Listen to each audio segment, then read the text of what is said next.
¿Qué tal? ¿Cómo están? Vamos a volver a abrir la Biblia para vivir lo que creemos, es decir, tratar de llevar la palabra de Dios a nuestra vida práctica. Para eso estamos recorriendo la última parte de la carta a los Romanos, donde se habla de la parte práctica de la vida espiritual, y hemos llegado al capítulo 15, el versículo 14.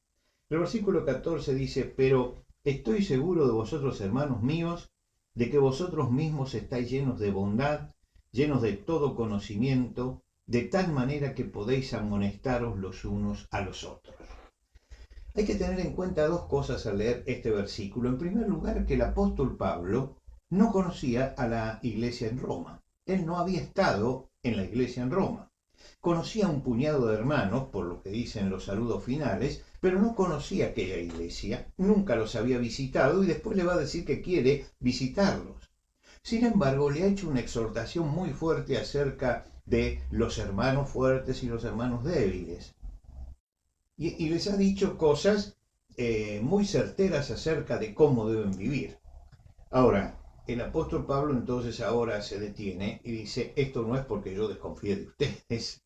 Dice: yo creo, y acá lo dice muy bien, estoy seguro de vosotros, hermanos, de que vosotros mismos estáis llenos de bondad, llenos de todo conocimiento, de tal manera que podéis amonestaros los unos a los otros. Y hace aquí una ecuación que es importante que la tengamos en cuenta al leer esta carta y también en nuestra vida diaria. El apóstol Pablo dice: conocimiento más bondad es igual a aptitud para ayudar a los otros. Vamos a desglosar un poco esto. Conocimiento. ¿Por qué? Bueno, la fe viene por el oír. Pero el profeta Oseas dice: mi pueblo fue talado porque le faltó conocimiento. Si nosotros no conocemos la fe, no podemos progresar en la fe, no podemos edificarnos en la fe, no podemos edificar la iglesia en la fe si no conocemos realmente lo que creemos y si no lo vivimos. Pero en primer lugar, para vivirlo tenemos que conocerlo. Mi pueblo fue talado, fue destruido, dice Oseas, porque le faltó el conocimiento. Isaías dice: mi pueblo fue llevado cautivo porque no tuvo conocimiento. Es decir, la base es el conocimiento que yo tengo de la fe. Ahora, después dice que al conocimiento hay que sumar la bondad. ¿Por qué? Hemos mencionado ya que el apóstol Pablo dice que la verdad envanece, el conocimiento envanece, pero el amor edifica. Lo que quiere decir que si yo quiero edificar, no solamente tengo que tener conocimiento, sino que tengo que tener bondad.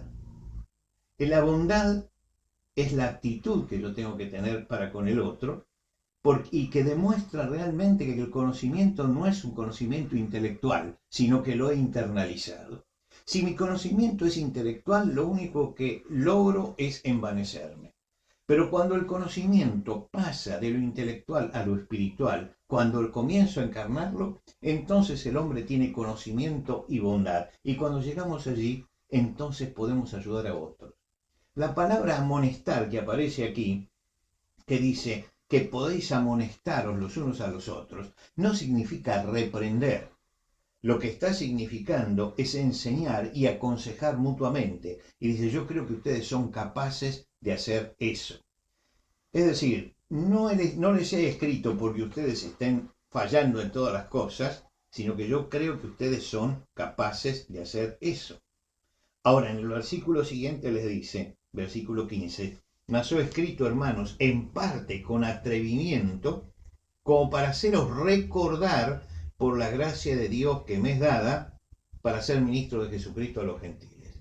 Es decir, eh, siente que es un atrevimiento lo que él ha hecho y que alguno tal vez malintencionado puede decir: no nos conoce y nos está exhortando. Y el apóstol Pablo dice: no, es un atrevimiento que yo me tomo porque, y les recuerda, yo he sido enviado por el Señor a los gentiles. Y esto da pie a que él nos hable un poco de su ministerio. Y es muy importante entender cómo encaraba el apóstol Pablo su ministerio. Él siente una tremenda responsabilidad sobre las espaldas. Esa responsabilidad es que él ha sido separado por el Señor para ser apóstol de los gentiles.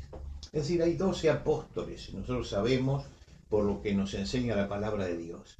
Pero Dios llama a Pablo para ser un apóstol en una esfera totalmente distinta. Él va a ser el que evangelice al mundo gentil.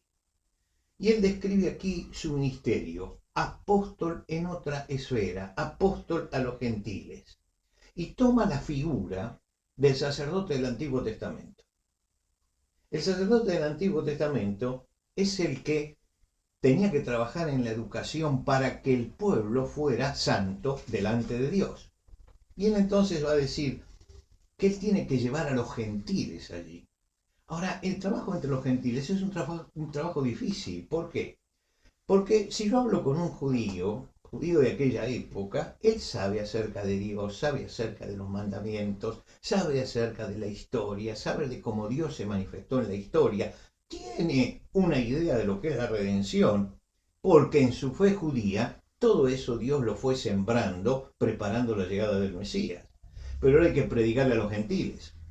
Y cuando yo voy a predicarle a los gentiles, ahí es cuando tengo problemas, porque resulta que ellos no creen en un Dios único, son politeístas, que no saben acerca de los mandamientos de Dios, que no tienen la idea de la redención que tiene el pueblo judío. Lo que quiere decir que Pablo siente que tiene una carga por encima que lo convierte en una obra, en un apóstol diferente. Y realmente el Señor mismo dice esto. El Señor mismo dice que le dijo a Ananías cuando tuvo que ir a discipular al apóstol Pablo: ve, porque instrumento escogido me es este para llevar mi nombre en presencia de los gentiles y de reyes y de los hijos de Israel. Lo dice en el capítulo 9, versículo 15 del libro de los Hechos. Ahora, él dice que él está para presentar a los gentiles como una ofrenda agradable, santificada por el Espíritu Santo. Es decir, que está haciendo la obra del sacerdote. Tengo pues de qué gloriarme, dice él. Y claro, cuando dice esto, uno dice, es la jactancia del apóstol Pablo. No, no es la jactancia del apóstol Pablo. Él dice, tengo pues de qué gloriarme en Cristo Jesús, en lo que a Dios se refiere, porque no osaría hablar sino de lo que Cristo ha hecho por medio de mí para la obediencia de los gentiles. Él se siente un instrumento de Dios. Y cada uno de nosotros tiene que sentirse un instrumento de Dios. Si algo podemos hacer, si algo podemos aportar al reino de Dios, es porque nos dejamos utilizar por Dios y porque somos instrumentos. Nada más que eso. No hay ninguna gloria en nosotros. La gloria es gloria de Dios. Porque por la gracia de Dios, dice el apóstol Pablo, soy lo que soy en 2 Corintios. Y Dios le dio dos cosas. Le dio las herramientas para llevar eso adelante. En primer lugar, le dio las palabras. Es decir, él no habla su propio mensaje, él habla lo que es el mensaje de Dios. Él predica el mensaje que recibió del Señor. Así lo dice, porque yo recibí del Señor lo que también os he enseñado. Y esto que dice respecto a la cena del Señor sirve para todo, porque realmente él está transmitiendo lo que Dios le está transmitiendo a él.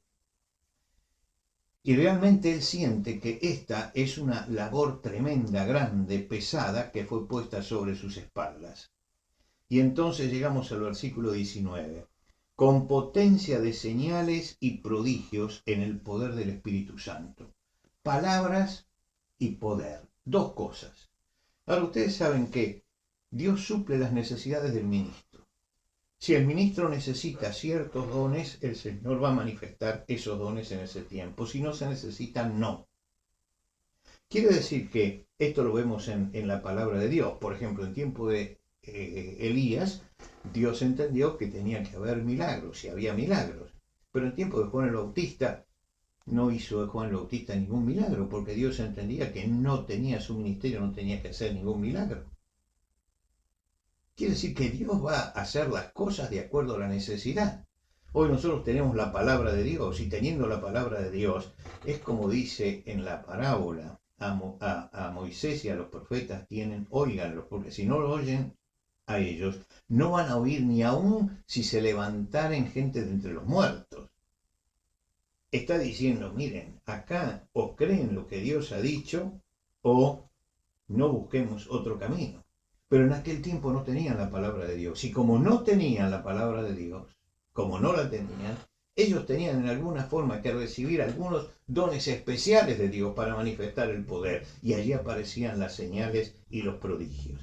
Y de esta manera dice, me esforcé, versículo 20, a predicar el Evangelio, no donde Cristo haya sido ya nombrado, para no edificar sobre fundamento ajeno, sino como está escrito, aquellos a quienes nunca les fue anunciado acerca de él verán, y los que nunca lo han oído de él entenderán. Entonces él tuvo que establecer una estrategia. Voy a ir, porque el mundo gentil es muy extenso, voy a ir a todos aquellos que nunca han escuchado algo acerca de Jesucristo. Si otro fue, ya puso un fundamento, que él siga edificando allí. Pero yo voy a hablar a aquellos que no conocen a Cristo. Y esta es una pasión que tenemos que recuperar. La pasión de llegar a aquellos que no conocen a Cristo. Hay algo que consume al apóstol Pablo, que es el deseo de que la bendición que él ha recibido en su vida la puedan recibir todos los que están cerca de él. Y él, como hombre de dos mundos, gentil y judío, ha llegado a encontrar en Cristo la satisfacción de su vida y la respuesta a los problemas espirituales, y los predica y los habla. Y hermanos, tenemos que orar para que todos nosotros podamos encender nuestro corazón en tal forma que la evangelización, que buscar a otros para llevarlo a Cristo, sea lo que mueva nuestra vida. Porque Cristo necesita ser conocido en esta generación por todos los hombres. Y entonces nos va a hablar ahora del futuro. Pero eso ya lo dejamos para la próxima semana.